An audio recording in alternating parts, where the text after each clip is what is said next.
मेरी बहन ने मेरी आईडी फोटो का इस्तेमाल करके ऑनलाइन लोगों को कैटफिश किया। उसका असली इरादा किसी क्यूट लड़की को फंसाने का था, लेकिन अनजाने में उससे भी बड़ा शिकार हाथ लग गया। उसने उस लॉ मेजर, बेहद ठंडे स्वभाव और खतरनाक बैकग्राउंड वाली खूबसूरत का चिंग युएन को फंसा लिया। जब का चिंग युएन ने मेरी फोटो देखी तो उसे लगा कि उसकी इंटेलिजेंस का अपमान किया गया है। उसी रात उसने कन्फेशन वॉल पर पूरे कैंपस के लिए anti fraud wanted notice post कर दिया, बिल्कुल बेरहमी से। Campus wide anti fraud wanted notice. ये इंसान एआई जनरेटेड फोटोज का इस्तेमाल करके लोगों के साथ फ्रॉड कर रहा है। ऐसा चेहरा असली दुनिया में हो ही नहीं सकता। ये पूरी तरह फोटोशॉप्ड है। जो भी कोई सुराग देगा उसे बड़ा रिवॉर्ड मिलेगा। किसी ने कमेंट किया, मिसी इतनी जल्दबाजी मत करो, अगर ये फोटोशॉप्ड न हो तो, अगर ये सच में उसका भाई हो तो। सिया चिंग युएन ने पूरे यकीन से जवाब दिया, इम्पॉसिबल, किसी असली कैंपस में ऐसा चेहरा मिल ही नहीं सकता। बहन का कर्ज भाई चुकाएगा। साइंड अग्रीमेंट लेकर कल जिम में मुझसे मिलना, नहीं तो अपना सामान बांधकर यहाँ से निकल जाना। अगले दिन बास्केटबॉल गेम से पहले उसने मुझे देख लिया। वही इंसान जिसका चेहरा उस कथित इम्पॉसिबल गॉड लाइक फेस से बिल्कुल मेल खाता था। यिंग युएन ने तुरंत अपना फोन निकाला और पोस्ट एडिट कर दी। Urgent, my sister in law seems so scared of me, she wants to drop out, how should I sign this agreement to make him stay, waiting online, it's pretty urgent. Tang, हम boy girl twins हैं, लेकिन हमारी intelligence बेहद असमान तरीके से बंटी थी। ऐसा लगता है कि माँ के पेट में रहते हुए मैंने उसका दिमाग अपने लिए छीन लिया था। जब मैं मैथ ओलंपियाड में गोल्ड मेडल जीत रहा था और एकेडमिक रिसर्च कर रहा था, तब वह डॉल्स से खेल रही थी। जब मुझे टॉप यूनिवर्सिटी में अर्ली एडमिशन मिल गया, तब भी टीचर्स उसे पिनियन और इंग्लिश गड़बड़ाने पर डांट रहे थे। जाने कैसे इस बेवकूफ की किस्मत खुल गई और वह आर्ट स्कॉलरशिप के सहारे उसी यूनिवर्सिटी में पहुंच गई। हाँ, सेमेस्टर शुरू हुए कुछ ही दिन हुए थे कि वह मेरे पास एक्साइटेड होकर आई और बोली कि उसकी मुलाकात एक top tier gorgeous big shot से हुई है और वह इसी बहाने हाई सोसाइटी सर्कल में घुसना चाहती है। मैंने उसे समझाया कि जिन लोगों का बैकग्राउंड बहुत गहरा होता है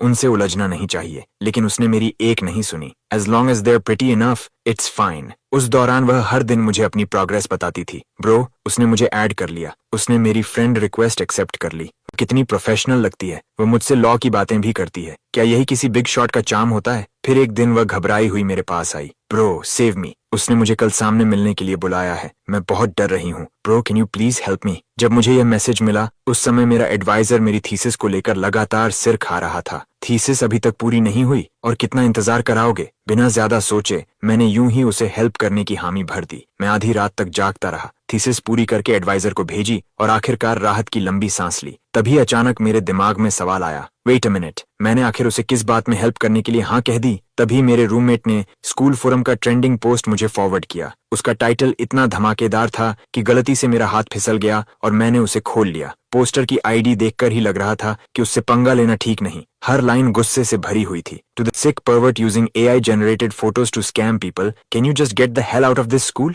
कमेंट्स में लोग ड्रामा का पूरा मजा ले रहे थे। मिस सी लॉ मेजर है, उसे झूठ बोलने वालों से सबसे ज्यादा नफरत है। ये लड़का खुद चलकर मौत के मुंह में गया है। सिया चिंग युएन ने तुरंत रिप्लाई किया। स्क्रीन के उस पार से भी उसका गुस्सा महसूस हो रहा था। मैं लॉ पढ़ती हूँ, मुझे फ्रॉड और फौजरी से नफरत है। मुझे पहले से पता था कि यह बेवकूफ लड़की एक दिन जरूर मुसीबत में फंसेगी। फेक फोटो से मिस सी को स्कैम करना, क्या इसे मरने का शौक है? मेक हिम ड्रॉप आउट, किसी ने लिखा। दिया किंग युएन, तुमने इतना ऑब्जर्व करने के बाद अब जाकर जाना कि फोटो फेक है। किसी और ने लिखा, ये लड़की तो हमेशा इतनी डरपोक रहती थी, यकीन नहीं होता कि इसने ऐसा कर दिया। फिर लिखा था, मैंने उसका डॉर्म रूम नंबर पता कर लिया और सीधे वहां पहुंच गई। डॉर्म हॉलवे के आखिर में मैंने उसे घेर लिया। वह रोने लगा और माफी मांगने लगा, कहने लगा कि प्रोफाइल पिक्चर उसके असली भाई की है। उसका भाई सच में ऐसा दिखता है। कितना मजाकिया है। क्या उसे लगता है कि मैं इतनी आसानी से बेवकूफ बन जाऊंगी? फोटो में इतना हैंडसम इंसान असल में हो ही नहीं सकता। देर रात डॉर्म हॉलवे हल्की रोशनी में डूबा हुआ था। मैं अपने फोन की स्क्रीन को घूरता रहा। जितना ज्यादा उस फेक फोटो को देखता, उतनी ही ज्यादा वह जानी पहचानी लगती। क्या ये तो वही आईडी फोटो है जो मैंने पिछले हफ्ते सिर्फ इसलिए खिंचवाई थी क्योंकि उसमें मैं बहुत हैंडसम लग रहा था और लोग उसे एआई जनरेटेड कह रहे थे। टैंग यू इस समय अपने डॉर्म चेयर पर सिकुड़ कर बैठी थी, आंसू पोंछते हुए लगातार फोन पर माफी वाले मैसेजेस टाइप कर रही थी। उसके तुरंत बाद सिया चिंग युएन ने एक और अपडेट पोस्ट किया। ये लड़का तो बहुत जल्दी डर गया। मैंने कुछ किया भी नहीं था कि रोने लगा। बार बार कहता रहा कि फोटो उसके भाई की है और उसका भाई कल सुबह 10 AM पर जिम में आकर डेट रीपेमेंट एग्रीमेंट पर साइन करेगा। तो वह मुझसे सबरोगेशन की बात करना चाहता है? फाइन। वह दावा करता है कि उसका भाई गुड लुक्स की एब्सोल्यूट सीलिंग है। मैं कल वहीं उसका इंतजार करूंगी। देखते हैं मैं इस फोटोशॉप फ्रॉड का पर्दाफाश कैसे करती हूँ। मैं तो गया। मेरे चेहरे का भाव तुरंत जम गया। मेरा सिर घूमने लगा। लगता है कल सुबह 10 AM वाली इस लड़ाई में मेरे पास जाने के अलावा कोई और रास्ता नहीं है। मैं जिद करके उस पोस्ट को घूरता रहा, इस उम्मीद में कि कोई ऐसा सबूत मिल जाए जिससे साबित हो कि यह सब उसने नहीं किया। लेकिन आखिर में मुझे मायूस होकर मानना ही पड़ा। साय, मेरी फोटो का इस्तेमाल करके हर जगह लोगों को स्कैम करने वाली यह बेवकूफ सच में मेरी अपनी सगी बहन ही है। टेंग्यू, ओह टेंग्यू, तुम्हें सच में मरने का शौक है। फोरम का माहौल पूरी तरह बदल चुका था। ये अमीर लड़की बड़ी जबरदस्त बातें करती है। लगता है वह सच में गुस्से में है। किसी ने आधे मजाक में नए लोगों को समझाते हुए कमेंट किया, सियाचिंग यूएन लॉ डिपार्टमेंट की बदनाम डिमोनिस्ट है। उसके फैमिली बैकग्राउंड की गहराई का अंदाजा भी नहीं लगाया जा सकता। हर कोई उसे रिस्पेक्ट देता है। वह स्कैमर तो गया काम से। उसने पूरे स्कूल की सबसे सख्त स्टील प्लेट पर लात मार दी। ये कमेंट्स पढ़कर मेरा दिल पूरी तरह ठंडा पड़ गया। मैंने जितने भी नॉवेल्स पढ़े थे उनके हिसाब से ऐसे अमीर, ताकतवर और गुस्सैल इंसान से उलझना सबसे बुरा फैसला होता है। मैं इतना गुस्से में था कि टैंग्यू को पकड़कर पीटने का मन कर रहा था। बेचैनी में मैंने वह कॉन्टैक्ट इन्फो निकाला जो टैंग्यू ने मुझे दिया था और सिंग युएन नाम के उस पर्सन को ऐड कर लिया। मैं अभी सोच ही रहा था कि बात कैसे शुरू करूं, तभी फ्रेंड रिक्वेस्ट एक्सेप्ट हो गई। हे सीए, मैं टैंग्यू का भाई हूँ। उस फोटो वाली बात दरअसल एक मिसअंडरस्टैंडिंग है। मिसअंडरस्टैंडिंग? तुमने उस नामुमकिन हैंडसम फेक फेस से पूरे आधे महीने तक मुझे स्कैम किया और अब कह रहे हो कि यह मिसअंडरस्टैंडिंग है? वह फोटो असली है। वह सचमुच मेरी अपनी आईडी फोटो है। उसमें कोई फिल्टर नहीं है और बिल्कुल भी फोटोशॉप नहीं है। अगर ऐसा चेहरा सच में असली हुआ तो मैं उसी वक्त कोर्ट पर रखी बास्केटबॉल्स की दोनों बास्केट्स छोड़ दूंगी। ये बकवास करके मुझे बेवकूफ बनाना बंद करो। कल सुबह 10 AM पर तुम्हारी बहन जिस डेट रिपेमेंट एग्रीमेंट की बात कर रही थी उसे लेकर जिम में आना। अगर मुझे असली इंसान नहीं दिखा तो मैं पूरी बात सबके सामने खोल दूंगी और उसे एक्सपेल करवा दूंगी। टंग्यू, ओ टंग्यू, तुम सच में बिल्कुल उम्मीद के लायक नहीं हो। शायद मुझे उसे अकाउंट डिलीट करके नई जिंदगी शुरू करने देना चाहिए। इस तरह की मुसीबत मेरे जैसे लॉ अबाइडिंग सिटीजन के लिए बिल्कुल भी नहीं है, जो बस चुपचाप एकेडमिक रिसर्च करना चाहता है। छोड़ो, अब सोने का समय है। सोने से ठीक पहले मेरा हाथ फिसल गया और मैंने फिर से वही पोस्ट खोल लिया। अब माहौल पूरी तरह पटरी से उतर चुका था। ओपी, अगर उसका भाई सच में बेहद हैंडसम हुआ तो? गुड लुक्स से पेट नहीं भरता। मिस सी सबसे ज्यादा क्रेडिबिलिटी को वैल्यू देती है।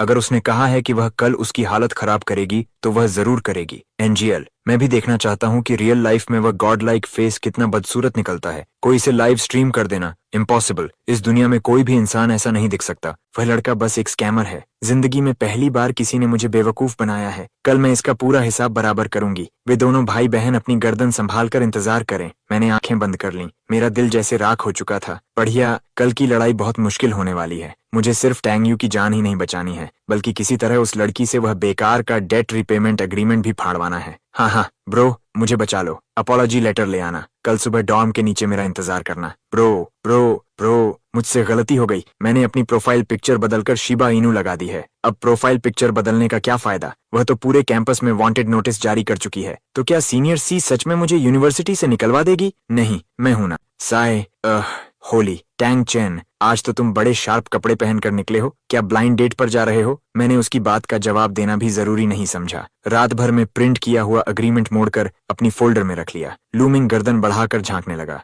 होली, ओ, डेट रीपेमेंट एग्रीमेंट? किस पर कर्ज है? मेरी बहन टांगयू पर। उस पर कैसा कर्ज? मिल्क टी का पैसा और काचिंग युएन का आधे महीने का इडियट टैक्स। काचिंग युएन? वही लॉ डिपार्टमेंट वाली बेरहम लड़की? कुछ दिन पहले मिस सी जिस स्कैमर की बात कर रही थी, कहीं वह तुम तो नहीं? होली, ब्रो, अपनी जान बचाकर भाग जाओ। वह तो सचमुच खून की नदी बहा देगी। वह औरत बहस करके इंसान को मार सकती है। पता है, फिर भी जा रहे हो? मुझे जाना ही होगा। अगर मैं नहीं गया तो टांगयू कल अपना सामान बांधकर घर लौट जाएगी। तो फिर ध्यान से जाना भाई। जब मैं नीचे पहुंचा तब मुझे एहसास हुआ कि टांगयू ने खुद को सिर से पैर तक पूरी तरह ढक रखा था। क्यों? रोना बंद करो। रोने से कुछ नहीं होगा। बाद में जब सियाचिंग युआन तुम्हें एक नजर देखेगी तो तुम्हारे ये कुछ आंसू उसके दांतों के बीच की जगह भी नहीं भर पाएंगे। मैं तो बस किसी क्यूट गर्ल को ढूंढकर उसके साथ घूमना चाहती थी। तुमने क्यूट गर्ल को फंसाने के लिए मेरी फोटो क्यों इस्तेमाल की? अपनी फोटो क्यों नहीं लगाई? क्योंकि जब मैं अपनी फोटो लगाती हूँ तो कोई मुझे देखता भी नहीं। मैंने गहरी सांस ली और खुद को याद दिलाया कि ये मेरी सगी बहन है। मैं इसे मार नहीं सकता।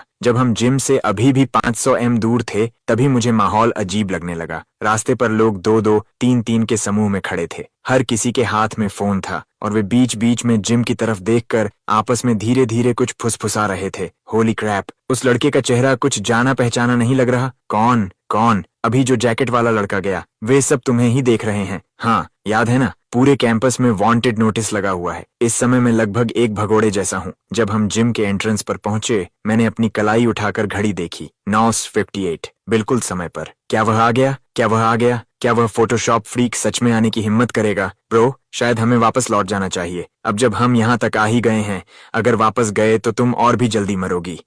होली, वह कौन है? रुको रुको रुको, वह चेहरा, मैंने ये चेहरा कन्फेशन वॉल पर देखा है। वही फोटोशॉप्ड? रुको, ये फोटोशॉप्ड नहीं है क्या? ये तो सचमुच का इंसान है। गाइस गाइस, देखो देखो, मेन कैरेक्टर आ गया, मेन कैरेक्टर आ गया। मैं बिना इधर उधर देखे सीधे आगे बढ़ता रहा और टैंग यू को भीड़ के बीच से खींचते हुए ले गया। जिम के बिल्कुल बीच में बास्केटबॉल कोर्ट के पास ब्लीचर्स पर एक लड़की बैठी थी। उसकी लंबी टांगें एक दूसरे पर छड़ी हुई थीं। एक हाथ से वह अपनी ठुड्डी को सहारा दिए हुए थी और दूसरे हाथ से सामने रखे टेबल पर मौजूद कुछ डॉक्यूमेंट्स को यूं ही पलट रही थी। एक पल के लिए मेरी नजर उससे मिली। उसका पूरा एक्सप्रेशन साफ तौर पर आधे सेकंड के लिए जम गया, फिर वह बहुत जल्दी सामान्य हो गई। दोबारा सिर झुकाकर डॉक्यूमेंट्स पलटने लगी, जैसे वह पल भर की घबराहट सिर्फ मेरी कल्पना रही हो। सीए अग्रीमेंट ले आया हूँ। मैंने उसे टेबल पर रख दिया। तुम्हारा ये चेहरा, तुमने प्लास्टिक सर्जरी करवाई है ना? होली, मुनीनुन, मिस सी हार मानने को तैयार ही नहीं है, बस जबरदस्ती स्ट्रांग बनने की एक्टिंग कर रही है। अभी उसका जो एक्सप्रेशन था, मैंने रिकॉर्ड कर लिया। प्रो, क्या वह सच में मुझे यूनिवर्सिटी से निकलवा देगी? हाँ, तुम सही कह रही हो, ये एक जेनेटिक म्यूटेशन है। मैं जन्म से ही ऐसा हूँ। टैंग, तुम्हारे भाई का यह बहाना बिल्कुल वैसा ही है जैसा तुमने कल दिया था। लगता है तुम्हारे पूरे परिवार में झूठ बोलने वाला जीन है। अब मुझे समझ आ गया, ये मिस आखिरी सांस तक अपनी बात पर अड़ी रहने वालों में से है। अभी कुछ देर पहले वह साफ तौर पर शॉक्ड थी, लेकिन अब भी स्ट्रांग बनने की एक्टिंग कर रही थी। देखो, तुमने कहा था कि अग्रीमेंट लेकर आना। अग्रीमेंट यहाँ है, लेकिन साइन करने से पहले मेरा एक सवाल है। पूछो। तुम्हारे इस अग्रीमेंट में क्लॉज 3 से 7 तक पूरी तरह लीगली अनएन्फोर्सेबल हैं। शुरुआत से ही अग्रीमेंट के दोनों सब्जेक्ट्स के बीच कोई वास्तविक डेट मौजूद नहीं है। ऐसे में जबरदस्ती सबरोगेशन क्लॉज जोड़ना साफ तौर पर अनफेयर है। क्लॉज 10 में मुझसे कहा गया है कि मैं अपनी बहन की जगह लेकर पूरे 1 साल तक बिना किसी पेमेंट के लेबर करूं। इस तरह की कंडीशन भी अपने आप में पूरी तरह अनरीजनेबल है। क्या तुम्हें यकीन है कि तुम चाहती हो मैं इस पर साइन करूं? चिंग युएन ने झटके से सिर उठाया। उसकी आंखें फैल गईं,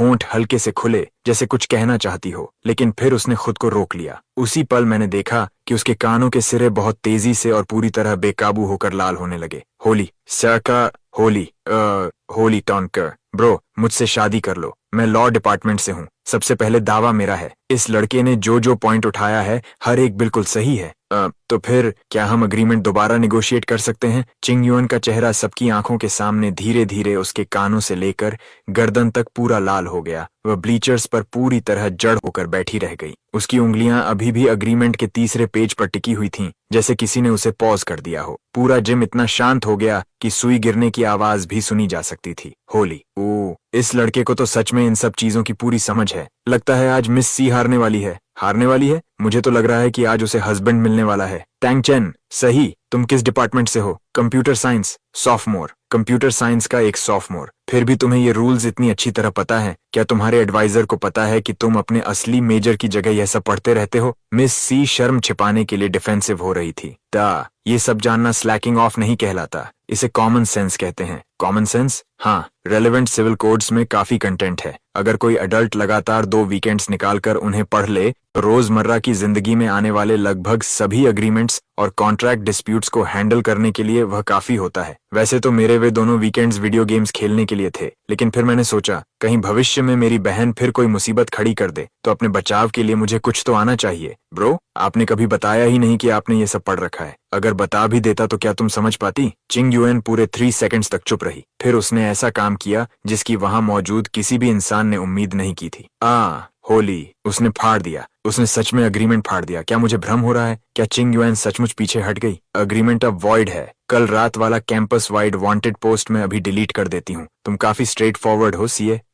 तुम्हारी बहन ने आधे महीने तक तुम्हारी फोटो इस्तेमाल करके मुझे स्कैम किया। वह बात मैं छोड़ सकती हूँ, लेकिन मेरी एक कंडीशन है। अभी तुमने कहा था कि मेरे अग्रीमेंट की क्लॉजेस 3 से 7 काम नहीं करती। मैं मानती हूँ। तुमने कहा कि क्लॉज 11 में अनपेड लेबर वाली कंडीशन भी अनरीजनेबल है। ये भी मैं मानती हूँ, लेकिन बाकी बची 9 क्लॉजेस का क्या? जरा बताओ, उनमें क्या गलत है? वह तो मौके पर ही उसका टेस्ट ले रही है। ब्रो, क्या तुमने सच में सब कुछ देख लिया था? क्लॉज 8, जिसमें ब्रीच ऑफ कॉन्ट्रैक्ट पर दूसरे पक्ष की एनुअल इनकम का 30% पेनल्टी रखा गया है, लीगल स्टैंडर्ड के हिसाब से बहुत ज्यादा है। अगर मामला कभी अथॉरिटीज तक पहुंचा तो इतनी एक्सेसिव कॉम्पेंसेशन डिमांड को सपोर्ट नहीं मिलेगा। क्लॉज 9, जिसमें सीधे लिखा गया है कि सभी डिस्प्यूट्स सिर्फ तुम्हारी लोकल जुरिस्डिक्शन में हैंडल होंगे, उसकी वर्डिंग पर्याप्त रिगरस नहीं है। कुछ स्पेशल सर्कमस्टेंसेस में यह क्लॉज इनवैलिड हो जाएगा। क्लॉज 10, ठीक है, यह एक स्टैंडर्ड कॉन्फिडेंशियलिटी अग्रीमेंट है। क्लॉज 12, जबरदस्ती सिबलिंग्स पर जॉइंट एंड सेवरल लायबिलिटी डालता है जो लीगल तौर पर वैलिड नहीं है। बिना किसी लीगल कॉज के रिलेटिव्स एक दूसरे का डेट नहीं उठा सकते।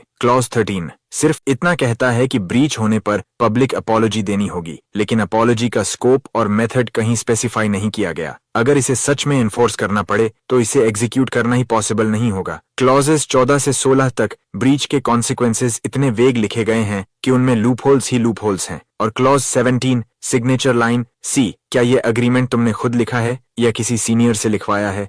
मैं आज से ऑफिशियली अनाउंसमेंट करती हूँ, यह मेरा हस्बैंड है। पूरा लॉ डिपार्टमेंट जाकर बाथरूम में रो रहा है। मिस सी, अब तो हार मान लो। अगर और जिद करोगी तो शर्म से तुम्हारा चेहरा फट जाएगा। वह पूरी तरह सही कह रहा है। उसने जो भी प्रॉब्लम्स बताई हर एक बिल्कुल वैलिड है। क्या वह सच में लॉ डिपार्टमेंट से नहीं है? सिया चिंग युएन बहुत देर तक चुप रही, इतनी देर तक कि मुझे लगा अब वह टेबल पर हाथ मारकर चली जाएगी, लेकिन फिर वह अचानक मुस्कुराई। उस एक मुस्कान ने उसके पूरे चेहरे का ऑरा ही बदल दिया। होली, सिया चिंग युएन मुस्कुरा भी सकती है? मैं यहाँ 3 इयर्स से हूँ और पहली बार उसे मुस्कुराते हुए देख रहा हूँ। आखिर ये लड़का है कौन? इसने तो डीमनिस्ट तक को मुस्कुराने पर मजबूर कर दिया। चिंग युएन धीरे धीरे चलते हुए मेरे सामने आकर रुक गई। टैंग चेन, हाँ, वह अग्रीमेंट मैंने खुद लिखा था। मुझे पता है, तुम्हें कैसे पता? कोई प्रोफेशनल इतनी सारी रुकी मिस्टेक्स नहीं करता। और क्लॉज 2 में रिलेटिव लायबिलिटी जिस तरह लिखी गई है वह टेक्स्ट बुक्स में मिलने वाला कॉमन एग्जाम्पल फॉर्मेट है। अब से मेरे सामने इतनी शो ऑफ मत करना, ठीक है? क्या तुमने इतनी आसानी से मान भी लिया? हाँ। चिंग युएन पूरे 3 सेकंड्स तक मुझे देखती रही, जैसे कंफर्म करना चाहती हो कि मैं उसका मजाक तो नहीं उड़ा रहा। यकीन हो जाने के बाद उसने पॉकेट से अपना फोन निकाला, कन्फेशन वॉल खोला और एक नया पोस्ट टाइप किया। ब्रो, ये देखो, urgent, I think I offended my future husband. What should I do to make him stay? Waiting online. It's pretty urgent. Tang chain, library की 3rd फ्लोर पर आ जाना। मैं तुम्हारे लिए एक नया अग्रीमेंट ड्राफ्ट करूंगी। डिनर मेरी तरफ से। ऑलराइट ब्रो, ऐसा मत कहना कि तुम सच में उसके प्यार में पड़ गए हो। उस दिन की वीडियो कन्फेशन वॉल पर 2 आवर्स भी पूरी नहीं हुई थी कि उसके 200,000 व्यूज पार हो चुके थे। मैं अपने डॉर्म में छिप गया और लगातार 3 डेज तक अपना फोन बंद रखा। थीसिस के लिए एडवाइजर के लगातार मैसेजेस का जवाब देने की भी हिम्मत नहीं हुई। लूमिंग हर दिन मुझे पकड़कर रोने लगता। ब्रो, प्लीज मुझे भी अपने तरीके सिखा दो। मैं तो बस जिंदगी में एक बार चाहता हूँ कि शा चिंग युएन मुझे डिनर खिलाए। दफा हो जाओ। पहले अपनी थीसिस पूरी की। दूसरी तरफ टंग यू को तो जैसे नई जिंदगी मिल गई थी। वह पूरी की पूरी ब्लॉकहेड अब सीना तान कर चलती थी। हाँ हाँ हाँ हाँ, वह मेरा भाई है, सचमुच मेरा बायोलॉजिकल ब्रदर। मेरा भाई और मैं बॉय गर्ल ट्विंस हैं, एक ही माँ से पैदा हुए हैं। वह तो जैसे चलती फिरती QR कोड बन गई थी। वेंसडे इवनिंग 6:55 PM मैं समय पर लाइब्रेरी की 3rd फ्लोर पर पहुंच गया। मुझे लगा इस पूरे हफ्ते में जरूरत से ज्यादा स्पॉटलाइट में रहा हूँ। अगर किसी ने फिर मेरी फोटो खींच ली तो शायद मुझे रातों रात यूनिवर्सिटी छोड़नी पड़े। लो प्रोफाइल रखना ही बेहतर था। साफ आसमान अचानक तूफान में बदल गया। छिपने की कोई जगह नहीं थी। हमेशा लोगों को निराश ही छोड़ता हूँ। पिछली बार वाले अग्रीमेंट के बारे में, इस बार उसमें कितनी क्लॉजेस लिखी हैं? 7 क्लॉजेस। मैंने हर एक को दोबारा चेक किया है। जितना चाहो उनमें कमियां निकाल लो। मैंने अग्रीमेंट लेकर शुरू से आखिर तक पढ़ा। तुमने सच में काफी इम्प्रूवमेंट की है। कम से कम अब उसमें कोई साफ दिखाई देने वाला लूप होल नहीं है। क्या इसे लिखने के लिए पूरी रात जागी थी? नहीं, तुम्हारी आंखों के नीचे पड़े डार्क सर्कल्स बता रहे हैं कि तुम रात भर जाग कर इसे रश कर रही थीं। ये सुनते ही उसने तुरंत हाथ उठाकर अपनी आंख के कोने को छू लिया, लेकिन अगले ही पल उसे जैसे कुछ याद आया। टैंग चेन, अब से मेरे सामने अपनी ऑब्जर्वेशन स्किल्स मत दिखाया करो। मैं बस हल्का सा मुस्कुरा दिया और कुछ नहीं बोला। हमारे पास बैठे स्टूडेंट्स बार बार हमारी तरफ देख रहे थे। उनकी आंखों में पढ़ाई न कर पाने की गहरी पीड़ा साफ दिखाई दे रही थी। CIA चिंग युएन कुछ और कहने ही वाली थी कि तभी स्टेयरवेल से कदमों की आवाज गूंजने लगी। वे कदम इतने भारी थे जैसे हर कदम कह रहा हो, मैं आ गया हूँ। मैंने सिर उठाकर देखा। एक आदमी डार्क ट्रेंच कोट पहने हमारी तरफ चला आ रहा था। उसने मेरी तरफ एक बार भी नहीं देखा और सीधे हमारी टेबल के सामने आकर रुक गया। चिंग युएन, मैं तुम्हें 3 डेज से ढूंढ रहा हूँ। तुमने मेरी कॉल्स नहीं उठाई और वीचैट पर भी रिप्लाई नहीं किया। फंगमिंग,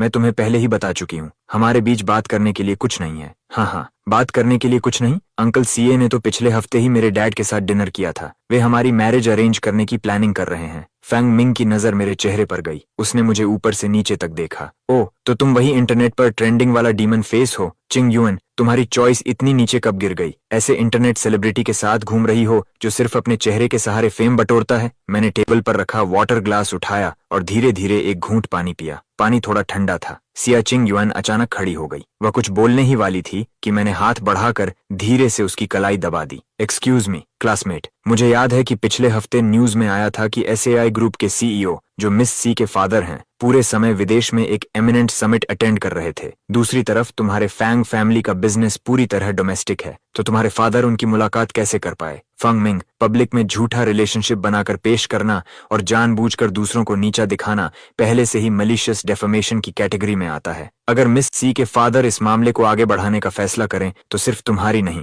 तुम्हारे फादर की रेप्यूटेशन भी बुरी तरह प्रभावित होगी। उसके बाद शुरू होने वाले लीगल डिस्प्यूट्स बहुत लंबे समय तक चलेंगे। केस जीतोगे या हारोगे वह बात की बात है। उससे पहले ही बिजनेस सर्कल में फैंग फैमिली की रेप्यूटेशन शायद आधी रह जाएगी। होली को यंग मास्टर फैंग? कौन सी फैंग फैमिली? वही बिल्डिंग मटेरियल्स वाली, स्टील और सीमेंट का बिजनेस करने वाले? कुछ समय पहले तो वे हेडलाइंस में थे। डैम, क्या उसने जो अभी कहा वह सच में इतना सीरियस है? क्या सच में उनकी कंपनी की आधी मार्केट वैल्यू खत्म हो सकती है? सिर्फ रेप्यूटेशन को होने वाला नुकसान ही उनकी स्टॉक प्राइस को 3 पॉइंट्स तक गिराने के लिए काफी होगा। फांग मिंग ने गुस्से में दांत भींच लिए। तुम अपने आप को आखिर समझते क्या हो? मैं कोई खास इंसान नहीं हूँ, बस एक सॉफ्टमोर हूँ जो कोड लिखता है। लेकिन तुमने अभी पब्लिक प्लेस में कई अनस्पेसिफाइड थर्ड पार्टीज की मौजूदगी में मिस सी और मेरे खिलाफ पर्सनल अटैक और डेफेमेशन किया है। हर इंसान की रेप्यूटेशन को लॉ प्रोटेक्ट करता है। इस तरह पब्लिक में किसी का अपमान करने पर हमें पूरा लीगल राइट है कि हम तुम्हें कोर्ट में रिस्पॉन्सिबल ठहराएं। मैं एक पल के लिए रुका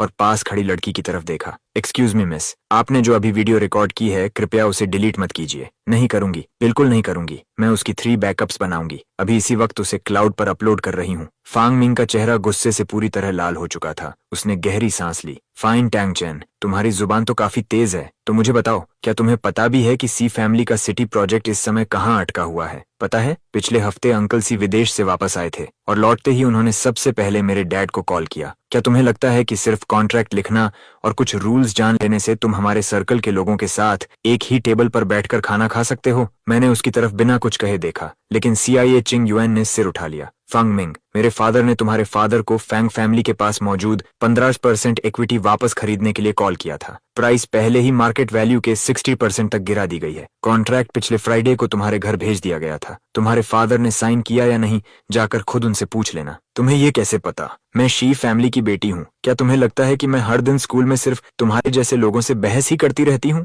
वाओ, ये भी कोई आसान इंसान नहीं है। अभी कुछ देर पहले जो पब्लिक एम्बैरेसमेंट हुई थी वह एक पल में पूरी तरह गायब हो गई। और हाँ, अंकल शी जैसे शब्द आज के बाद अपनी वोकैब्युलरी से हटा देना। मेरे फादर और तुम्हारे फादर के बीच कोई करीबी रिश्ता नहीं है। गाइस, सुना तुम लोगों ने? Eldest miss of the she family ने खुद कहा है। शी फैमिली अब फैंग फैमिली के शेयर्स वापस खरीद रही है और प्राइस को 60% तक गिरा दिया गया है। फैंग फैमिली अब पूरी तरह निगल ली जाएगी। यंग मास्टर फैंग का अभी तक का सारा घमंड सिर्फ ब्लफ था। उनके सिर पर तो पहले से ही शी फैमिली की तलवार लटक रही थी। यही कहते हैं, मैंटिस सिकैडा का पीछा करता है लेकिन पीछे छिपे ओरियल को नहीं देख पाता। आखिर में खुद वही मैंटिस निकला। टैंग चेन, तुम बस इंतजार करना। मैं तो पहले से इंतजार कर रहा हूँ। और क्या कहना चाहते हो? फिर से मेरी इंसल्ट करोगे? उस क्लासमेट का फोन अभी भी रिकॉर्ड कर रहा है। ऑन है, ऑन है। 4K रेजोल्यूशन में, लाइटिंग भी बढ़िया है। उसने गुस्से में अपनी स्लीव झटकी, पलटा और तेज कदमों से वहां से चला गया। गाइस, सब कुछ कैमरा में रिकॉर्ड हुआ ना? वह टैंग चेन है, कंप्यूटर साइंस डिपार्टमेंट का सॉफ्टमोर। नाम याद रखना,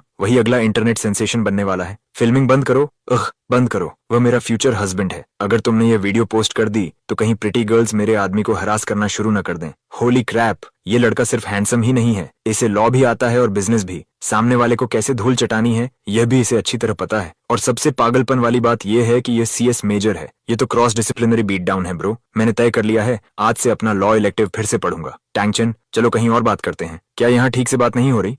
यहाँ बहुत नॉइज है। चलो, कहाँ? मैं तुम्हें मील खिला रही हूँ। आखिर में हम नानफोंग नाम के एक हुनन रेस्टोरेंट पहुंचे। चिंग युआन ने विंडो के पास कॉर्नर सीट चुनी और मेन्यू मेरी तरफ बढ़ा दिया। उसने अपने लिए सिर्फ एक ग्लास लेमनेड ऑर्डर किया तुम ऑर्डर करो। मैंने आराम से 2 डिशेस चुनी और मेन्यू वापस वेटर को दे दिया। टैंगचेन, अभी लाइब्रेरी में डेफेमेशन डिस्प्यूट्स वाले उन सारे रूल्स तुम्हें इतनी डिटेल में कैसे पता थे? उन 2 वीकेंड्स के दौरान सिविल लॉ रेगुलेशंस पढ़ने के अलावा मैंने रेप्यूटेशन और पर्सनल राइट्स के बारे में भी काफी कुछ पढ़ लिया था। सब मिलाकर काफी कंटेंट हो गया। CIA चिंग युएन फिर 3 सेकंड्स तक चुप रही। जब उसने सिर उठाया तो उसकी आंखों में एक ऐसी भावना थी जिसका नाम मैं समझ नहीं पाया। टैंगचेन, तुम्हें कंप्यूटर साइंस डिपार्टमेंट में नहीं होना चाहिए तो फिर कहाँ होना चाहिए? उसने मेरे सवाल का जवाब नहीं दिया। क्या तुम्हारा लॉ पढ़ने का कोई प्लान है? प्लान? अगर भविष्य में मौका मिला तो बता दूंगा। आपके डिशेस आ गए हैं, पिकल्ड कैबेज फिश और farm house stir fried pork. इतना सीक्रेट रखने वाली बात भी क्या है? खाना आधा होने पर मैंने अपनी चॉपस्टिक्स नीचे रख दी। क्लासमेट शी, लाइब्रेरी में मैं इस अग्रीमेंट को ध्यान से नहीं पढ़ पाया था। अब टाइम है तो दोबारा देख रहा हूँ। शुरुआती क्लॉजेज जिनमें अपॉलॉजी और इमोशनल डिस्ट्रेस कॉम्पेंसेशन की बातें हैं बहुत प्रोफेशनली लिखी गई हैं। उनमें मुझे कोई बड़ी प्रॉब्लम नहीं मिली। हाँ, लेकिन एक क्लॉज है, बड़ा भाई छोटी बहन का डेट उठाएगा। सुनने में तो लगता है कि भाई अपनी बहन के लिए लॉयल है, लेकिन इस अग्रीमेंट में इसे डालना वास्तव में काफी अनरीजनेबल है। अगर मैं हमेशा टैंग यू की जगह जिम्मेदारी लेता रहूंगा तो उसे आदत पड़ जाएगी कि मैं हर बार उसे बचा लूंगा। वह जितनी भी ट्रबल करेगी, अगर उसका सामना उसे खुद नहीं करना पड़ेगा तो वह कभी ग्रो अप नहीं करेगी। ये उसकी हेल्प करना नहीं है, ये उसे बिगाड़ना है। जो चाहो सोचो। क्या देख रहे हो? ये मामला यहीं खत्म होता है। अचानक अपना मन क्यों बदल लिया? ओह, तुमसे मतलब? पहली बार जब मैंने उसे देखा था तभी मुझे एहसास हो गया था कि इतना परफेक्ट फेस सचमुच इस दुनिया में मौजूद हो सकता है। सच कहूं तो उसी समय मेरा गुस्सा भी खत्म हो गया था। मैंने यह बेवकूफी भरा अग्रीमेंट सिर्फ इसलिए लिखा था ताकि अगली बार उसे बाहर बुलाने का कोई बहाना मिल सके, लेकिन अब मुझसे यह बेवकूफी वाली चीज उससे साइन नहीं करवाई जा रही थी। कमरे की लाइट तिरछे होकर टेबल पर पड़ रही थी और फटे हुए अग्रीमेंट के टुकड़ों पर चमक रही थी। मैं उसे पूरे 3 सेकंड्स तक देखता रहा। फिर मेरे दिमाग में एक बिल्कुल नया और पहले से अलग आइडिया आया। टैंगचेन, उठो जल्दी, बहुत बड़ा कांड हो गया। ये देखो देखो। मैंने आंखें सिकोड़कर 3 सेकंड्स तक देखा, तब जाकर पिंड पोस्ट साफ दिखाई दिया। Title, exposing the sword demon face, Tangchen's academic fraud, bribing tutors and sisters underage dating history revealed. Post बहुत प्रोफेशनली लिखा गया था। उसमें इमेजेस थीं, टाइमलाइन थी और चैट स्क्रीनशॉट्स भी थीं। सब कुछ मौजूद था। उसमें दावा किया गया था कि फ्रेशमैन ईयर में मैंने जो provincial math modelling competition award जीता था वह पैसे देकर खरीदा गया था। लिखा था कि मुझे इस यूनिवर्सिटी में एडमिशन सिर्फ इसलिए मिला क्योंकि मेरी मॉम ने कनेक्शंस का इस्तेमाल करके ब्राइब दी थी। उसमें यह भी लिखा था कि टैंग यू के हाई स्कूल के 3 इयर्स के दौरान 4 बॉयफ्रेंड्स थे और साथ में कुछ अनदेखी फोटोज भी लगा दी गई थीं। सबसे जहरीला हिस्सा आखिरी पैराग्राफ था। इस तरह का फेक एकेडमिक फ्रॉड करने वाला इंसान और उसकी अंडरएज डेटिंग करने वाली प्लेगर्ल सिस्टर आज भी कैंपस में सीना तान कर घूम रहे हैं और लोगों को स्कैम कर रहे हैं। हम सुझाव देते हैं कि स्कूल तुरंत इस मामले की इन्वेस्टिगेशन करे और एक्शन ले। ये पोस्ट रात 2:07 AM पर पब्लिश हुई थी और सुबह 4 AM तक उसके 1000 से ज्यादा शेयर्स हो चुके थे। ब्रो, ये फोटो तो टैंग यू की असली वाली है ना? फेक है। तुम इतने यकीन से कैसे कह सकते हो? उस फोटो में टैंग यू ने हमारे हाई स्कूल की यूनिफॉर्म पहनी हुई है। कॉलर पर जो स्ट्राइप है वह स्कूल ने पिछले साल नया डिजाइन लागू करने के बाद लगाया था, जब वह अभी हाई स्कूल में थी, लेकिन उस समय तक वही स्ट्राइप अभी कफ्स पर भी हुआ करती थी। डैम ब्रो, तुम्हें यूनिफॉर्म की इतनी छोटी डिटेल भी याद है? एलिमेंट्री स्कूल से लेकर हाई स्कूल तक उसकी हर एक यूनिफॉर्म मैंने खुद धोई है। वाह, तुम जैसा भाई देखकर तो मेरा मन करता है कि दोबारा जन्म लेकर तुम्हारा ही सिबलिंग बनूं। मैंने उसकी बात पर ध्यान देना भी जरूरी नहीं समझा। मैं सीधे कंप्यूटर के सामने जाकर बैठ गया। सुबह के 5 AM हो चुके थे, यानी पोस्ट पब्लिश हुए ठीक 2 आवर्स बीत चुके थे।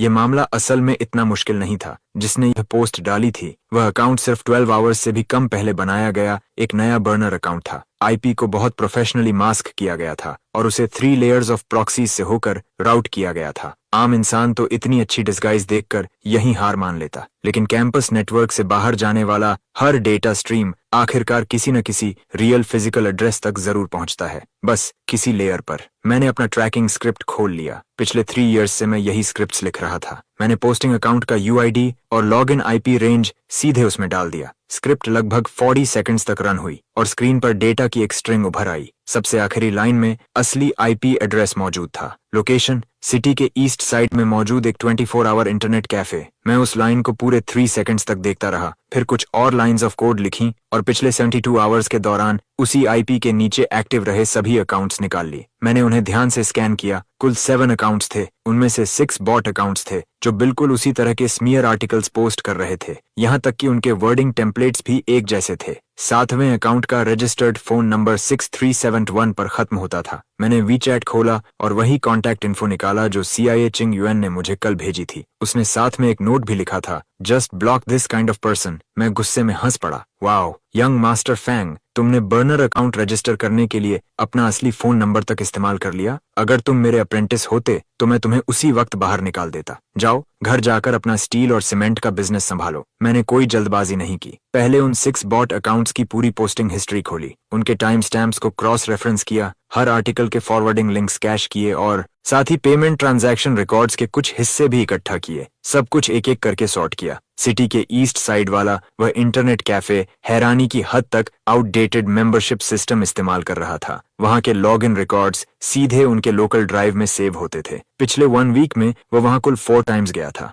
हर बार ठीक 2 AM पर। मैंने सारे डेटा को पैकेज करके एनक्रिप्ट किया और उसकी 3 बैकअप्स बना ली। ये सब खत्म करने के बाद मैंने टाइम देखा, 4:47 AM। मैंने वीचैट खोला और चिंग युएन को मैसेज भेजा, जाग रही हो? हाँ। इतनी रात तक क्यों जाग रही हो? अभी अभी वह पोस्ट पढ़कर खत्म की है। टैंगचेन, मैंने उस पोस्ट को हैंडल करने के लिए पहले ही लोगों को भेज दिया है। उसकी ये 2 लाइंस पढ़ते ही मेरे दिल में जमा वह अजीब सी बेचैनी अचानक गायब हो गई। तुम्हें कुछ करने की जरूरत नहीं है, ये मैं खुद हैंडल करूंगा। कैसे? मैं हल्का सा मुस्कुराया। सारी इन्फॉर्मेशन वाला अच्छी तरह पैक किया हुआ ZIP फाइल सीधा चैट बॉक्स में ड्रैग करके सेंड कर दिया। कल सुबह 10 AM प्रिंसिपल्स ऑफिस। आ रही हो या नहीं? आ रही हूँ। मुझे क्या पहनना चाहिए? वाओ क्लासमेट शी, अभी तो हमने असली काम शुरू भी नहीं किया और तुम पहले से सोच रही हो कि क्या पहनना है। वही पहनना जो कल अग्रीमेंट फाड़ते समय पहना था। आज हम प्रिंसिपल्स ऑफिस जा रहे हैं फंगमिंग को 2 टुकड़ों में फाड़ने। ओके, तो तुम क्या पहनोगे? मैंने लैपटॉप बंद किया, पीछे मुड़ा तो देखा लूमिंग अब भी फटी आंखों से मुझे घूर रहा था। ब्रो, अभी जो 10 मिनट्स में तुमने किया, क्या वह स्क्रिप्ट मेरे कंप्यूटर में भी इंस्टॉल कर सकते हो? किस लिए? मुझे पता करना है कि अगले डॉर्म में कौन हर रात आधी रात को मेरी इंस्टेंट नूडल्स चुरा लेता है। मैं बिस्तर पर लेट गया, सोचा थोड़ा और सो लूं, लेकिन मेरे दिमाग में बार बार वही आवाज गूंजती रही। मुझे क्या पहनना चाहिए? लाइब्रेरी की 3rd फ्लोर पर आना, मैं तुम्हारे लिए नया अग्रीमेंट ड्राफ्ट करूंगी। क्या देख रहे हो? ये मामला यहीं खत्म होता है। 9:50 AM। मैं एडमिनिस्ट्रेशन बिल्डिंग की 3rd फ्लोर वाले कॉरिडोर के आखिर में खड़ा था। जब CIA चिंग युएन कॉरिडोर के दूसरे सिरे से चलते हुए मेरी तरफ आई तो मैंने सिर उठाकर देखा। तुमने सचमुच वही सेम आउटफिट पहना है? और तुमने ऐसे कपड़े क्यों पहने हैं? कंफर्टेबल हैं, सारा सामान इसमें है। चिंग युएन ने उस मुड़े तुड़े पेपर बैग को पूरे 3 सेकंड्स तक देखा। ऐसा लगा जैसे वह कुछ कहना चाहती हो, लेकिन आखिर में चुप ही रही। उसने हाथ उठाकर हमारे सामने मौजूद डार्क ब्राउन डोर पर नॉक किया। कम इन। प्रिंसिपल का सरनेम चेन था। वह लगभग 50s में थे और गोल्ड रिम्ड ग्लासेस पहने हुए डॉक्यूमेंट्स का एक ढेर देख रहे थे। डेस्क के दूसरी तरफ पहले से ही 2 लोग बैठे थे, फैंग मिंग और उसके फादर फैंग होंग ई। हाँ, चिंग यू, मेरी नीस, अंकल फैंग। फैंग होंग ई के चेहरे की मुस्कान आधे सेकंड के लिए जम गई। और ये क्लासमेट टैंग होंगे, सही? हाँ, यंग मैन, आज तुम्हें यहाँ बुलाने का कारण कल रात ऑनलाइन आए उस पोस्ट के बारे में बात करना है। लिटिल टैंग, चेयरमैन फैंग ने पहले ही स्कूल को पूरी सिचुएशन एक्सप्लेन कर दी है। स्कूल ने उस पोस्ट की इन्वेस्टिगेशन कर ली है। वह पोस्ट फैंग फैमिली कंपनी के एक इंटर्न ने फैंग मिंग को इम्प्रेस करने के लिए अपनी मर्जी से पब्लिश की थी। मामला हैंडल किया जा चुका है। चेयरमैन फैंग पब्लिक स्टेटमेंट जारी करने, सच्चाई साफ करने और तुम्हारी रेप्यूटेशन को हुए नुकसान की कॉम्पेंसेशन देने के लिए भी तैयार हैं। मैंने एक नजर फैंग मिंग की तरफ डाली। यंग मास्टर दोनों हाथ बांधे हुए था और उसके चेहरे पर वही घमंडी स्mirk था। सब कुछ पहले से अरेंज हो चुका है। लगता है फैंग फैमिली को यह सब करने की अच्छी प्रैक्टिस है। प्रिंसिपल चेन, यस, क्या मैं आपका कंप्यूटर 3 मिनट्स के लिए इस्तेमाल कर सकता हूँ? प्रिंसिपल चेन एक पल के लिए चौंक गए और सहज रूप से अपना लैपटॉप मेरी तरफ सरका दिया। फांग होंग यी ने अपनी आंखें सिकोड़ लीं। मैंने उसकी तरफ देखा तक नहीं। मैं अपना USB ड्राइव निकालकर लैपटॉप में लगाया और कुछ लाइंस ऑफ कमांड्स टाइप की। स्क्रीन पर एक साफ विंडो खुल गई। प्रिंसिपल चेन, चेयरमैन फैंग, कल रात 2:07 AM पर पब्लिश हुई उस पोस्ट का पोस्टिंग अकाउंट UID यही है। यह अकाउंट 1:48 AM पर रजिस्टर हुआ था। रजिस्टर्ड फोन नंबर इनक्रिप्ट किया गया था, लेकिन उसका ओरिजिनल नंबर 6371 पर खत्म होता है। दूसरी लाइन का डेटा बताता है कि पिछले 72 आवर्स में यह अकाउंट सिटी के ईस्ट साइड वाले शिंगवंग इंटरनेट कैफे की 2nd फ्लोर पर मौजूद PC हसन 7 से कुल 4 टाइम्स लॉग इन हुआ। फांग मिंग का चेहरा एकदम सफेद पड़ गया। ये चारों लॉग इन टाइम्स बिल्कुल वही हैं जब उन 6 बॉट अकाउंट्स ने कन्फेशन वॉल और बाकी 3 पब्लिक प्लेटफॉर्म्स पर स्मीयर आर्टिकल्स पब्लिश किए थे। मैंने फैंग होंग यी की तरफ देखा। चेयरमैन फैंग, अभी कुछ देर पहले आपने कहा था कि यह सब आपकी कंपनी के एक इंटर्न ने अपनी मर्जी से किया था। लिटिल टैंग, टेक्निकल चीजों के मामले में सिर्फ तुम्हारी 1 साइडेड बात पर भरोसा नहीं किया जा सकता। चेयरमैन फांग सही कह रहे हैं, इसीलिए मैंने यही पूरा डेटा स्कूल के नेटवर्क सेंटर को भी भेज दिया है। ये रहा उनका रिसीव्ड कन्फर्मेशन। जो मुझे ठीक 10 मिनट्स पहले मिला है। लिटिल टैंग, तुम्हें ये डेटा मिला कहाँ से? मैंने इसे अपनी खुद की लिखी हुई स्क्रिप्ट से निकाला है। तुमने कहा था कि तुम कंप्यूटर साइंस के सॉफ्टमोर हो। हाँ, चेयरमैन फैंग, प्रिंसिपल चेन। आज टैंग चेन इस मामले में क्रिमिनल चार्जेस आगे नहीं बढ़ाना चाहता, लेकिन उस पोस्ट का वह हिस्सा जिसमें मेरे बारे में रूमर्स फैलाए गए, खासकर वह लाइन जिसमें कहा गया कि टैंग चेन ने कनेक्शंस के दम पर आगे बढ़कर यह सब हासिल किया, उस सेंटेंस का असली मतलब यह है कि शी फैमिली उसके पीछे खड़ी है। जरा सोचिए, जब मेरे फादर यह सुनेंगे तो क्या सोचेंगे? और वे लोग जो हमेशा शी फैमिली की इक्विटी पर नजर लगाए बैठे हैं, वे क्या सोचेंगे? उसने एक और डॉक्यूमेंट टेबल पर रख दिया। यह फैंग फैमिली शेयर्स बायबैक का सप्लीमेंट्री एग्रीमेंट है,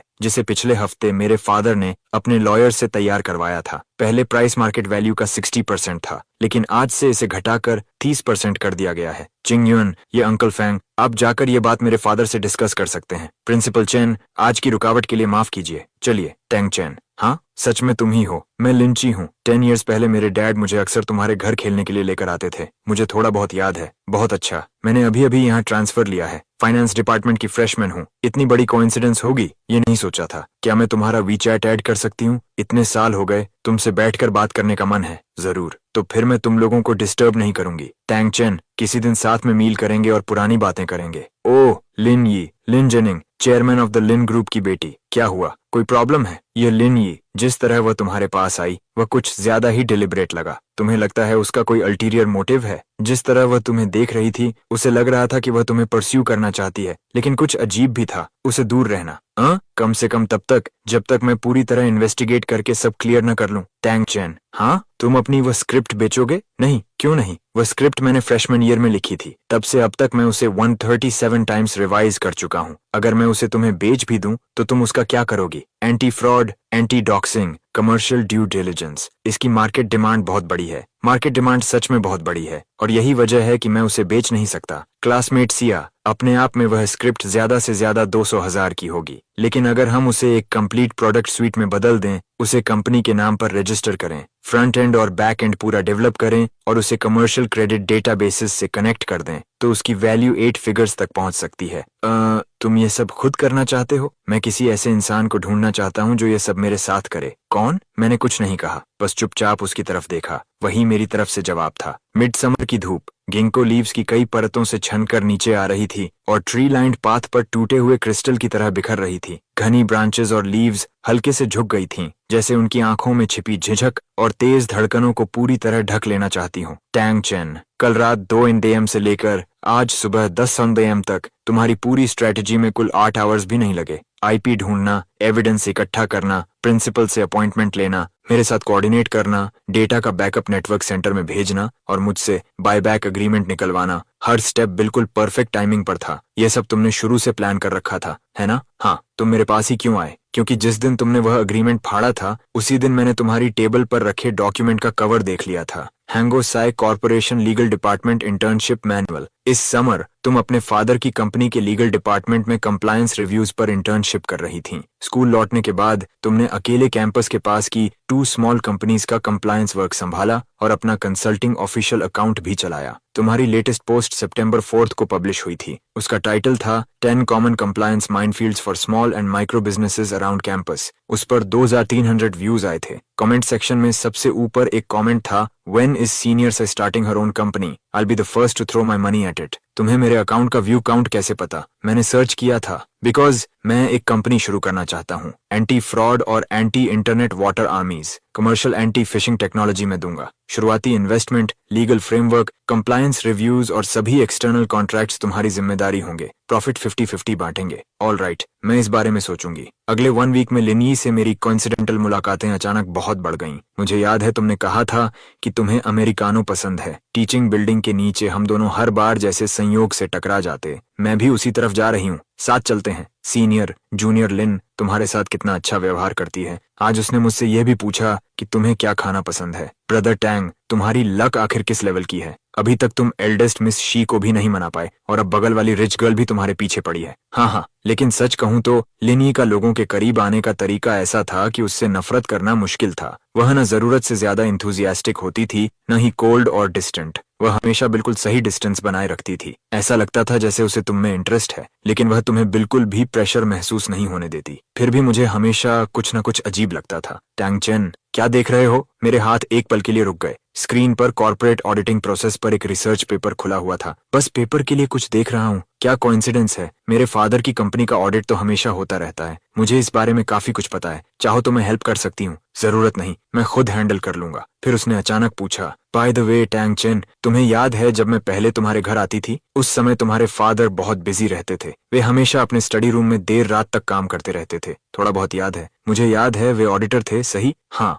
ऑडिटर थे। मैं हमेशा तुम्हें एक बात बताना चाहती थी। तुम्हारे पेरेंट्स के एक्सीडेंट से पहले मेरे फादर की कंपनी का एक प्रोजेक्ट ऑडिट चल रहा था। मैंने सुना था कि वह प्रोजेक्ट बहुत कॉम्प्लिकेटेड था। तुम्हारे फादर उसके लिए लगातार ऑल नाइटर्स कर रहे थे, और जिस दिन एक्सीडेंट हुआ उस दिन भी मैंने सुना कि उन्होंने फिर देर रात तक काम किया था। मैं हमेशा सोचती रही, क्या ऐसा हो सकता है कि मेरे फादर की कंपनी के प्रोजेक्ट की वजह से तुम्हारे फादर बहुत ज्यादा थक गए हों और उनकी मेंटल स्टेट ठीक न रही हो? अगर सच में ऐसा है तो क्या उस समय लिन ग्रुप ने अप्रत्यक्ष रूप से तुम्हारे फादर के कार एक्सीडेंट की वजह बनाई? वह सिर्फ बात नहीं कर रही थी, वह मुझे टेस्ट कर रही थी। ये जानना चाहती थी कि मुझे उस पुराने हादसे की सच्चाई पता है या नहीं। लिन फैमिली के लिए मेरे मन में क्या सोच है, और यहाँ तक कि मेरे पास कोई एविडेंस है या नहीं। लिन ये, मैं तुम्हारे फैमिली को दोष नहीं देता। सच में इतना समय बीत चुका है, जो हो गया उसे अतीत में ही रहने दो। ये सुनकर राहत मिली। मैं हमेशा डरती थी कि शायद तुम टैंग चेन, ऐसा सोचने के लिए थैंक यू। तो अब हम फ्रेंड्स हैं, सही? हाँ, फ्रेंड्स। उसके जाने के बाद मैंने फोन निकाला और शे चिंग युएन को मैसेज भेजा। वह निश्चित रूप से सस्पिशियस बिहेवियर कर रही है। तुमने उसे क्या जवाब दिया? मैंने कहा कि मैं उनके फैमिली को दोष नहीं देता और अतीत को अतीत में ही रहने देना चाहिए। झूठ बोलते समय तुम काफी कन्विंसिंग लगते हो। तुमसे ही सीखा है। ब्रो, क्या हुआ? मैं अभी हमारे पुराने घर के स्टोरेज कैबिनेट में थी। मॉम का छोड़ा हुआ फोटो एल्बम लेने गई थी। वहां मुझे एक यूएसबी ड्राइव मिला। कैसा यूएसबी ड्राइव? उस पर मॉम की हैंड राइटिंग है। लिखा है, for a chain and you open this when you are older. Bro, मैंने उसे कंप्यूटर में लगाकर देखने की कोशिश की, लेकिन पासवर्ड प्रॉम्प्ट आ गया और नीचे एक लाइन भी थी, self destructs after 3 incorrect attempts. तुम उसे बिल्कुल मत छूना। मैं अभी आता हूँ। कैंपस गेट से बाहर निकलते ही मेरी मुलाकात चिंग युएन से हो गई। उसने देखा कि मैं जल्दी में हूँ तो उसने खुद मुझे छोड़ने का फैसला किया। बैठो, मैं छोड़ देती हूँ। ड्राइवर सीट पर एक मिडिल एज्ड आदमी ब्लैक सूट पहने बैठा था। मिस, अंकल लिन, सिटी के साउथ वाले ओल्ड रेजिडेंशियल एरिया चलिए। मैं नेविगेशन भेज रही हूँ। तुम्हारे पास पर्सनल ड्राइवर भी है? हाँ, तो जब तुम क्लासेस के लिए यूनिवर्सिटी आती हो तब भी वह साथ आता है? वह सुबह 8 AM से रात 10 PM तक कैंपस गेट के बाहर कॉफी शॉप में बैठा रहता है। टैंग चेन, तुम्हारे पेरेंट्स का कार एक्सीडेंट वह 7 years पहले हुआ था, सही? हाँ, उस समय टैंग यू और मैं मिडिल स्कूल में थे। कार की विंडो के बाहर सिकमोर ट्रीज एक एक करके पीछे छूटते जा रहे थे। सियाचिंग युएन ने और कोई सवाल नहीं पूछा। उसने बस अपनी कोहनी विंडो पर टिका दी और पीछे छूटती हुई सड़क को चुपचाप देखती रही। लगभग 20 मिनट्स बाद कार सिटी के साउथ में बने पुराने रेजिडेंशियल बिल्डिंग्स के सामने आकर रुक गई। ब्रो, वह अंदर है। सिस्टर इन लॉ, मुझे सिस्टर कहो। ओह, हेलो सिस्टर। हाँ, पुराने घर में हल्की सी कैम्फर की खुशबू फैली हुई थी। वही मॉम की सबसे पसंदीदा खुशबू थी। लिविंग रूम की कॉफी टेबल पर एक गहरे भूरे रंग का वुडन बॉक्स रखा था। उसका लिड खुला हुआ था। अंदर सिर्फ एक अकेली यूएसबी ड्राइव रखी थी। उस पर लिखा था, for a chain and you open this when you are older. Bro, ये लैपटॉप। मैंने यूएसबी ड्राइव कंप्यूटर में लगाई। स्क्रीन पर पासवर्ड प्रॉम्प्ट आ गया। ब्लू बैकग्राउंड पर व्हाइट टेक्स्ट लिखा था, please enter password, 3 attempts remaining, self destructs after 3 incorrect attempts. ये इंक्रिप्शन फॉर्मेट किस साल का है? ड्राइवर प्रोटोकॉल देखकर लगता है लगभग 2014 का है। उस समय मॉम अपनी कंपनी की CFO थी। शायद कंपनी की तरफ से इश्यू किया गया कस्टम ड्राइव होगा। यह सेल्फ डिस्ट्रक्ट क्लॉज सच में काम करता है? हाँ, यह हार्डवेयर ट्रिगर्ड है। इसका OS से कोई लेना देना नहीं है। तो हमारे पास सच में सिर्फ 3 अटेम्प्ट्स हैं। ब्रो, क्या किसी प्रोफेशनल को बुलाएं? कोई फायदा नहीं होगा। इस तरह की ड्राइव का सिर्फ एक ही लॉजिक पाथ होता है। 3 रॉन्ग पासवर्ड्स डालते ही मदरबोर्ड पर लगा छोटा सा सर्किट जल जाता है। Self destruct chip. इसे खोलने, डायरेक्ट रीड करने या बाईपास करने की कोई भी कोशिश उसी मैकेनिज्म को ट्रिगर कर देगी। तो फिर हम पासवर्ड गेस कैसे करेंगे? मैं स्क्रीन पर दिखाई दे रहे पासवर्ड प्रॉम्प्ट को घूरता रहा। मेरे हाथ जैसे वहीं रुक गए। चिंग युएन चुपचाप मेरे पीछे खड़ी रही। उस समय मॉम जब भी कोई कैबिनेट लॉक करती थीं, उनका पहला पासवर्ड हमेशा उनका बर्थडे होता था, 0317। हाँ, सही। यही बर्थडे है। Incorrect password. टैंग यू का चेहरा एकदम सफेद पड़ गया। ये कैसे हो सकता है ब्रो? मॉम तो अपने ज्यादातर पासवर्ड्स में यही इस्तेमाल करती थी। उन्होंने खुद लिखा है, open this when you're older. इस ड्राइव में जो भी छिपा है उसके लिए वह अपना रोज वाला पासवर्ड कभी इस्तेमाल नहीं करती। वह चाहती थी कि तुम खुद इसे समझो। हाँ, तो पासवर्ड शायद वही होगा जो वह चाहती थी कि तुम हमेशा याद रखो। मॉम को गार्डिनियास बहुत पसंद थे। हर साल मई में बैल्कनी में खिलते थे। उनका फेवरेट सॉन्ग भी वही था। हर बर्थडे पर उनकी सिर्फ एक ही विश होती थी, हम चारों हमेशा सेफ रहें। मैंने आंखें खोली और एक नंबर टाइप किया, 052, जिस दिन गार्डिनियास पहली बार खिले थे। ब्रो, अब और कोशिश मत करो, इसे यहीं रहने दो। चिंग युएन नीचे झुकी, टैंग यू को उठाकर सोफा पर बैठाया, फिर वापस आकर मेरे पीछे खड़ी हो गई। उसने कुछ नहीं कहा, बस धीरे से अपना हाथ मेरे कंधे पर रख दिया। उसका हाथ ठंडा और हल्का था, लेकिन उसी पल मेरे अंदर जो डोर टूटने वाली थी वह जैसे फिर से संभल गई। टैंग चेन, हाँ, वह चीज जो वह चाहती थी कि तुम हमेशा याद रखो, शायद कोई खास दिन हो। वह दिन जब वह सबसे ज्यादा खुश थी। तभी मुझे याद आया, वह दिन जिस दिन टैंग यू और मेरा जन्म हुआ था। हॉस्पिटल के मेडिकल रिकॉर्ड कार्ड के कोने में मॉम ने रेड पेन से एक छोटी सी लाइन लिखी थी, today is the happiest day of my life. वह मेडिकल कार्ड आज भी मॉम के बेडरूम की ड्रॉर के बिल्कुल नीचे रखा हुआ था, जिस दिन उन्होंने मुझे और टैंग यू को जन्म दिया था, 19 सितंबर 2002। मैंने गहरी सांस ली, उंगलियां कीबोर्ड पर रखीं, 0919 टाइप किया और एंटर दबा दिया। स्क्रीन एक पल के लिए ब्लैक हो गई। फिर एक फोल्डर खुला, उसके अंदर सिर्फ एक वीडियो फाइल थी। फाइल का नाम सिर्फ 4 वर्ड्स था, अचेन यूयू। अचेन यूयू। अगर तुम ये वीडियो देख रहे हो तो इसका मतलब है कि मॉम अब इस दुनिया में नहीं है। मॉम जानती हैं कि तुम हमेशा यही सोचते रहे कि तुम्हारे फादर का कार एक्सीडेंट सिर्फ एक एक्सीडेंट था, लेकिन ऐसा नहीं था। उसके पीछे लिन फैमिली थी, उसके पीछे लिन जेनिंग था। उस समय तुम्हारे फादर लिन ग्रुप के अकाउंट्स का ऑडिट कर रहे थे। उन्होंने 370 मिलियन का फंडिंग गैप पकड़ लिया था। वह पैसा लिन रियल एस्टेट के प्री सेल एस्क्रो अकाउंट से निकाला गया, फिर 7 शेल कंपनीज के जरिए घुमाया गया और आखिर में लिन जेनिंग के प्राइवेट ऑफशोर फंड में पहुंचा। तुम्हारे फादर ने सारे एविडेंस इकट्ठा कर लिए थे और रेगुलेटरी अथॉरिटीज को सबमिट करने की तैयारी कर रहे थे, लेकिन सबमिट करने से ठीक एक रात पहले वह कार एक्सीडेंट हो गया। अचेन, मॉम जानती हैं कि तुम बहुत स्मार्ट हो। बचपन से ही तुम बाकी बच्चों से कहीं ज्यादा दूर तक सोचते थे, लेकिन मॉम तुमसे हाथ जोड़कर रिक्वेस्ट करती है, कोई जल्दबाजी मत करना। लिन जेनिंग पिछले 20 इयर्स से इस सिटी में अपना नेटवर्क बना चुका है। उसके पॉलिटिकल और बिजनेस दोनों जगह बहुत गहरे कनेक्शंस हैं। तुम्हारे फादर के पास जो भी एविडेंस था, एक्सीडेंट के बाद सब गायब हो गया। पिछले कुछ सालों से मॉम चुपचाप वही एविडेंस दोबारा इकट्ठा करती रही हैं। इस यूएसबी ड्राइव में इस वीडियो के अलावा एक और फोल्डर है। उसके अंदर वह सब कुछ है जो मॉम जुटा पाई, लेकिन मॉम जानती हैं यह अभी भी काफी नहीं है। इसमें सबसे अहम लिंक अभी भी मिसिंग है, उन 7 शेल कंपनीज की असली कंट्रोलर इन्फॉर्मेशन और ओरिजिनल ट्रांसफर वाउचर्स। मॉम उन्हें ढूंढ नहीं पाई, इसलिए मॉम ये काम तुम्हें सौंप रही है। एचएन, अगर किसी दिन तुम्हें लगे कि तुम इतने मजबूत हो गए हो कि यह सब पूरा कर सकते हो, तो मॉम और डैड के लिए इसे पूरा करना। लेकिन अगर तुम्हें लगे कि ये बहुत मुश्किल है या बहुत खतरनाक है, तो इस यूएसबी ड्राइव को डिस्ट्रॉय कर देना। मॉम तुम्हें कभी दोष नहीं देंगी। मॉम बस यही चाहती हैं कि तुम और टैंग यू हमेशा सेफ रहो। चिंग युएन का हाथ अब भी मेरे कंधे पर था। उसने उसे हटाया नहीं था। मैं उसकी उंगलियों का हल्का सा दबाव महसूस कर सकता था, जैसे वह देख रही हो कि मैं अब भी खुद को संभाले हुए हूं या नहीं, और मैं सचमुच खुद को संभाले हुए था। मैंने यूएसबी ड्राइव का दूसरा फोल्डर खोला। उसके अंदर कुल 47 फाइल्स थीं,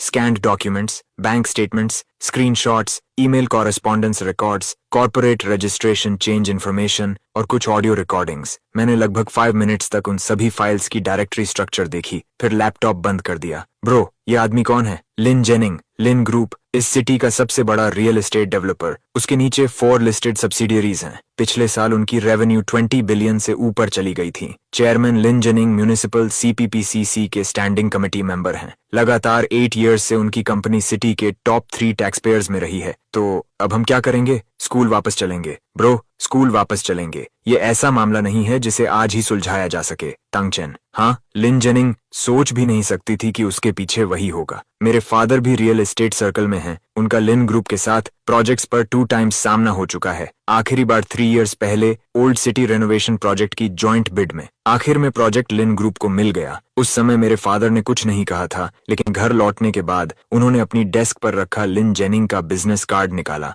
और सीधे श्रेडर में डाल दिया। तुम क्या कहना चाहती हो? मैं सिर्फ इतना कहना चाहती हूँ कि लिन जेनिंग ऐसा इंसान नहीं है जिसे कोई आम आदमी छू भी सके। मुझे पता है। तो तुम क्या करने वाले हो? मैंने तुरंत जवाब नहीं दिया। मेरी नजर उस यूएसबी ड्राइव पर गई जो अब भी मेरे हाथ में कसकर पकड़ी हुई थी। मॉम की छोड़ी हुई वे 47 फाइल्स, मैंने अभी सिर्फ उन्हें ऊपर ऊपर से देखा था। उनमें ज्यादातर सर्कमस्टेंशियल एविडेंस था, bank statements, corporate change records, email screenshots. अगर हम अभी इन्हें पब्लिक कर भी दें तो ज्यादा से ज्यादा इतना साबित होगा कि फंड फ्लो में गड़बड़ी थी, लेकिन इनसे सीधे लिन जेनिंग तक नहीं पहुंचा जा सकता। मॉम ने सही कहा था, सबसे जरूरी लिंक अभी भी मिसिंग है। 7 शेल कंपनीज की असली कंट्रोलर इंफॉर्मेशन और ओरिजिनल ट्रांसफर वाउचर्स। 7 ईयर्स बीत चुके हैं, या तो वे नष्ट किए जा चुके होंगे या ऐसी जगह छिपे होंगे जहां तक मैं अभी नहीं पहुंच सकता। शेल कंपनीज की असली कंट्रोलर इंफॉर्मेशन, अगर ऑफिशियल चैनल से कॉर्पोरेट आर्काइव्स चेक भी करो तब भी कुछ नहीं मिलेगा। इस लेवल की ऑफशोर स्ट्रक्चरिंग में डोमेस्टिक कॉर्पोरेट सिस्टम्स सिर्फ नॉमिनीज का रजिस्ट्रेशन रखते हैं।